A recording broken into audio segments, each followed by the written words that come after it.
Los comienzos de Canadá colonial tienen que ver con la llegada de los franceses a principios del siglo XVII. En 1608 se instalan en lo que va a ser después la ciudad de Quebec. Y la instalación francesa desde un primer momento es muy diferente a las instalaciones españolas en América. Los españoles ingresan en la producción y son bastante disruptivos en cuanto a las sociedades aborígenes hispanoamericanas. En el caso de los franceses, desde un primer momento lo que se establece son relaciones, podríamos llamarlo entre comillas, un poco más amistosas con los indígenas.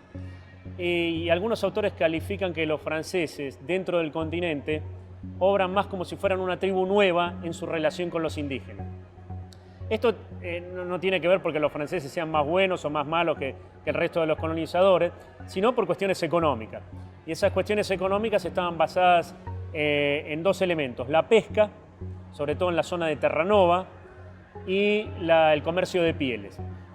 Esto hacía que los franceses no necesitaran introducirse en la producción de bienes y involucrar a los indígenas en esa producción de bienes ni obligarlos a eso, sino que directamente comerciaban con los indígenas, y entonces las estructuras indígenas precolombinas se mantenían en una forma mucho más independiente de lo europeo, sin serlo por supuesto, que en lo que pasaba en España o en Lusoamérica, pero sobre todo con lo que pasaba con España.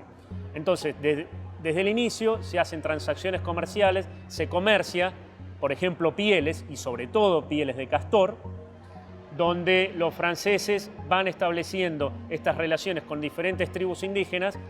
Ahora bien, en este intercambio se van produciendo diferentes roces, y por lo general la colonización francesa va avanzando en la frontera, que está primero localizada más cerca del Atlántico, en la zona donde hoy es la frontera de Canadá con los Estados Unidos, en la zona de lo que hoy sería el Quebec y parte de Ontario, y se va introduciendo cada vez más hacia el norte. Los franceses se van introduciendo cada vez más en el territorio indígena para buscar mejores pieles y para buscar menos intermediarios para obtener mejores precios con respecto a estas pieles.